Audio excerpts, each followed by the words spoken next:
Hello everyone. Everyone is listening to stories on September Reads channel.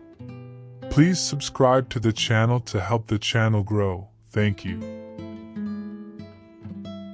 The Adventures of Tom Sawyer. Chapter 10.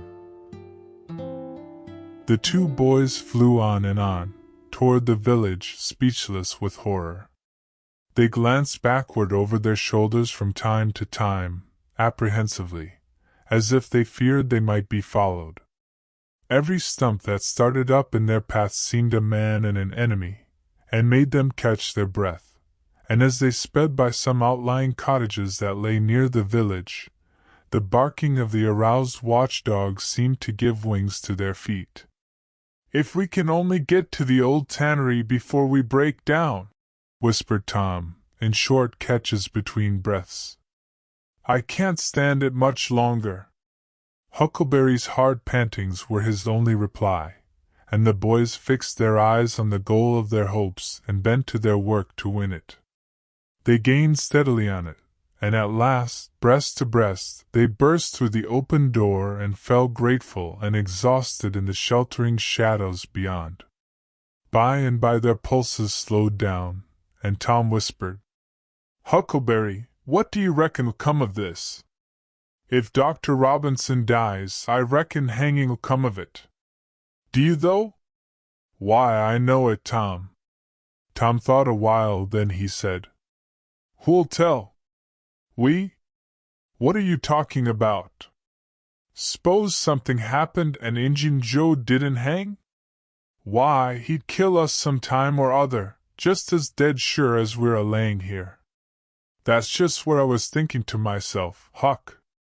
If anybody tells, let Muff Potter do it, if he's fool enough. He's generally drunk enough." Tom said nothing, went on thinking. Presently he whispered, "Huck, Muff Potter don't know it." "How can he tell?" "What's the reason he don't know it?" "Because he just got that whack when Injun Joe done it." "D'you reckon he could see anything? D'you reckon he knowed anything?" "By hokey, that's so, Tom. And besides, look-a-here, maybe that whack done for him." "No, 'tain't likely, Tom. He had liquor in him, I could see that, and besides, he always has." "Well, when Pap's full, you might take and belt him over the head with a church, and you couldn't faze him." "He says so, his own self." "So it's the same with Muff Potter, of course. But if a man was dead sober, I reckon maybe that whack might fetch him, I dunno." After another reflective silence, Tom said, "Hucky, you sure you can keep Mum?" "Tom, we gotta keep Mum. You know that. That Injun devil wouldn't make any more of drowning us than a couple of cats, if we was to squeak 'bout this, and they didn't hang him. Now, look-a-here, Tom, let's take and swear to one another that's what we got to do, swear to keep Mum." "I'm agreed. It's the best thing. Would you just hold hands and swear that we—" "Oh no, that wouldn't do for this. That's good enough for little rubbishy common things, specially with gals, 'cause they go back on you anyway, and blab if they get in a huff, but they're orter be writing 'bout a big thing like this. And blood." Tom's whole being applauded this idea. It was deep, and dark, and awful. The hour, the circumstances, the surroundings, were in keeping with it. He picked up a clean pine shingle that lay in the moonlight, took a little fragment of red keel out of his pocket, got the moon on his work, and painfully scrawled these lines, emphasizing each slow downstroke by clamping his tongue between his teeth, and letting up the pressure on the upstrokes. See next page. Huck Finn and Tom Sawyer swears they will keep Mum. About this, and they wish they may drop down dead in their tracks if they ever tell and rot. Huckleberry was filled with admiration of Tom's facility in writing, and the sublimity of his language. He at once took a pin from his lapel and was going to prick his flesh, but Tom said, "Hold on. Don't do that. A pin's brass. It might have verdigris on it." "What's verdigris?" "It's pison. That's what it is. You just swallow some of it once, you'll see." So Tom unwound the thread from one of his needles, and each boy pricked the ball of his thumb and squeezed out a drop of blood. In time, after many squeezes, Tom managed to sign his initials, using the ball of his little finger for a pen. Then he showed Huckleberry how to make an H and an F, and the oath was complete. They buried the shingle close to the wall, with some dismal ceremonies and incantations, and the fetters that bound their tongues were considered to be locked and the key thrown away. A figure crept stealthily through a break in the other end of the ruined building, now, but they did not notice it. "Tom," whispered Huckleberry, "does this keep us from ever telling always?" "Of course it does. It don't make any difference what happens, we got to keep mum. We'd drop down dead, don't you know that?" "Yes, I reckon that's so." They continued to whisper for some little time. Presently a dog set up a long, lugubrious howl just outside within 10 feet of them. The boys clasped each other suddenly, in an agony of fright. "Which of us does he mean?" gasped Huckleberry. "I dunno, peep through the crack." "Quick!" "No, you, Tom." I can't do it, Huck." "Please, Tom." "There 'tis again." "Oh, Lordy, I'm thankful," whispered Tom. I know his voice. "It's Bull Harbison." Asterisk. Asterisk. If Mr. Harbison owned a slave named Bull, Tom would have spoken of him as Harbison's Bull. But a son or a dog of that name was Bull Harbison. "Oh, that's good, I tell you, Tom. I was most scared to death. I'd a bet anything it was a stray dog." The dog howled again. The boys' hearts sank once more. "Oh my! That ain't no Bull Harbison," whispered Huckleberry. "Do, Tom."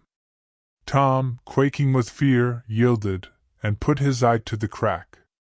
His whisper was hardly audible when he said, "Oh, Huck, it's a stray dog." "Quick, Tom, quick! Who does he mean?" "Huck, he must mean us both. We're right together." "Oh, Tom, I reckon we're goners. I reckon there ain't no mistake 'bout where I'll go to. I been so wicked. Dad, fetch it. This comes of playing hooky and doing everything a feller's told not to do. I might have been good, like Sid, if I'd a tried, but no, I wouldn't, of course. But if ever I get off this time, I lay I'll just waller in Sunday schools." And Tom began to snuffle a little. "You bad!" And Huckleberry began to snuffle too. "Consound it, Tom Sawyer, you're just old pie, 'longside o' what I am. Oh, Lordy, Lordy, Lordy, I wished I only had half your chance." Tom choked off and whispered, "Look, Hucky, look! He's got his back to us." Hucky looked, with joy in his heart. "Well, he has, by jingoes! Did he before?" "Yes, he did. But I, like a fool, never thought. Oh, this is bully, you know. Now who can he mean?" The howling stopped. Tom pricked up his ears. "Sh! What's that?" he whispered. "Sounds like hogs grunting." "No, it's somebody snoring, Tom." "That is it. Whereabouts is it, Huck?" "I believe it's down at t'other end." "Sounds so, anyway. Pap used to sleep there, sometimes, 'long with the hogs, but laws bless you, he just lifts things when he snores. Besides, I reckon he ain't ever coming back to this town any more." The spirit of adventure rose in the boys' souls once more. "Hucky, do you dast to go if I lead?" "I don't like to much." "Tom, s'pose it's Injun Joe." Tom quailed. But presently the temptation rose up strong again, and the boys agreed to try, with the understanding that they would take to their heels if the snoring stopped. So they went tiptoeing stealthily down, the one behind the other. When they had got to within 5 steps of the snorer, Tom stepped on a stick, and it broke with a sharp snap. The man moaned, writhed a little, and his face came into the moonlight. It was Muff Potter. The boys' hearts had stood still, and their hopes too, when the man moved, but their fears passed away now. They tiptoed out, through the broken weatherboarding, and stopped at a little distance to exchange a parting word. That long, lugubrious howl rose on the night air again. They turned and saw the strange dog standing within a few feet of where Potter was lying, and facing Potter, with his nose pointing heavenward. "Oh, Jiminy, it's him!" exclaimed both boys in a breath. "Say, Tom, they say a stray dog come howling around Johnny Miller's house, 'bout midnight, as much as 2 weeks ago, and a whippoorwill come in and lit on the banisters and sung, the very same evening, and there ain't anybody dead there yet." "Well, I know that. And suppose there ain't. Didn't Gracie Miller fall in the kitchen fire and burn herself terrible the very next Saturday?" "Yes, but she ain't dead. And what's more, she's getting better, too." "All right, you wait and see." "She's a goner, just as dead sure as Muff Potter's a goner." "That's what the niggers say, and they know all about these kind of things, Huck." Then they separated, cogitating. When Tom crept in at his bedroom window, the night was almost spent. He undressed with excessive caution, and fell asleep congratulating himself that nobody knew of his escapade. He was not aware that the gently snoring Sid was awake, and had been so for an hour. When Tom awoke, Sid was dressed and gone. There was a late look in the light, a late sense in the atmosphere. He was startled. Why had he not been called persecuted till he was up, as usual? The thought filled him with bodings. Within 5 minutes he was dressed and downstairs, feeling sore and drowsy. The family were still at table, but they had finished breakfast. There was no voice of rebuke, but there were averted eyes. There was a silence and an air of solemnity that struck a chill to the culprit's heart. He sat down and tried to seem gay, but it was uphill work. It roused no smile, no response, and he lapsed into silence and let his heart sink down to the depths.